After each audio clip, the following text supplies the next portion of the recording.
Hello guys, so this is me Diana, and today I am going to share with you all my 7 basic study tips on how to make notes, how to understand easily on certain topics because there are some that quite more difficult than the other. So today I'm going to share with you all my 7 study tips.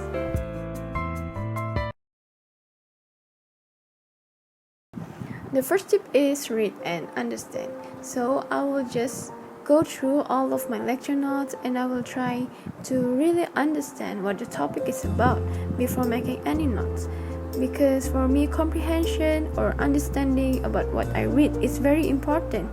Plus, when I understand the topic about what I read, I found out that it is much more easier for me to explain it later using my own words during examination. So I don't have to memorize words by words of the notes, and I can just memorize the keywords and use it during my examination.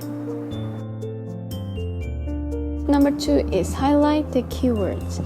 So what I mean by highlight the keywords is I don't know about you, but for me, I prefer to read through the lecture notes first, and then I will reread the notes to extract out only the important keywords, so that I will just use these keywords to make my own notes. So I will make my notes become more compact, but everything is inside there. Tip number 3 is I will make my own notes using my own words. So, in order for me to make the notes using my own words, I have to have a good understanding of the topic, right? So, when I already have a good understanding of the topic, I don't have to write a lot of them on my notes. I just have to write it in point forms, the keywords. The keywords here is very important. So during examination, all I have to do is just to recall back the point forms that I wrote it down on my notes, just to recall it back, and then I will be more easily to elaborate it later on in the examination because I already understand about the topic, right? Moving on to the next tip is tip number 4, which is formulate the question. So after I have already highlighted all of the keywords from the lecture notes and then I make it into my own notes using my own words, I will try to reread back my own notes. And from the notes that I wrote, I will formulate or generate the questions that I think might be asked during the examination. Well, we all try to study, we all study hard to answer well during the examination, right? So by generating my own questions, I can see the patterns on how this topic might be asked during the examination. Now we're moving on to tip number 5, which is study group. For me, this is an effective method to study because I'm able to gain more knowledge. I get a better understanding with such a lesser time because we tend to exchange ideas among us, and it turns out that I'm able to recall better of the topic that we have discussed before, so I can answer well during the examination. Well, although studying in a group seems a very interesting study method, it sometimes can be very frustrating. It can be very stressful when your study group it turns out to be a gossiping group. I'm sure that most of us ever experienced this, right? So for me, before I make my own study group, I will make sure that my future study partner will have the same study goal as mine, which is to excel in our study and to get a good result, good score in examination.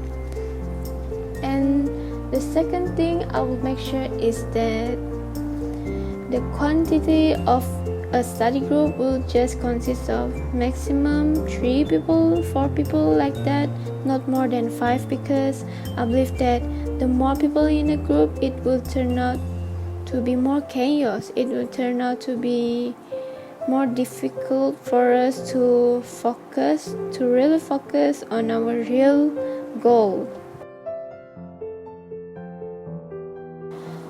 The next tip number 6, is apply what I study to daily life activities. As a psychology student, it is very important for me to understand the theories and the concepts regarding the experiments or the scholars, and the most famous scholars in psychology is Sigmund Freud, who is very famous with his psychoanalysis, and he emphasizes on how our childhood experiences have such a big influence on our personality.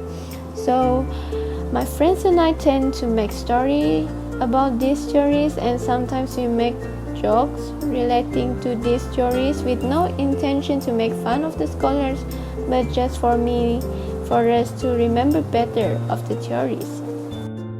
The last tip number 7, is making use of media to study. There might be some of you already know that I use my Instagram account to make time lapses, my study time lapses. For me, that is also one of the methods that I use to boost my motivation to study, because I have to really study to make the time lapses, right? I have to study to record the time lapses. So besides that, scrolling through the Instagram and seeing my friends that I follow on Insta who are also recording themselves studying help to boost my motivation to study even more. I think that's all for now. Thank you for listening. Thank you for watching this video of my 7 study tips. I really hope that this video able to help you guys in certain ways, and if you guys have any other study methods that seem effective for your study, feel free to share with me at the comments down below, and I wish you all the best in your study.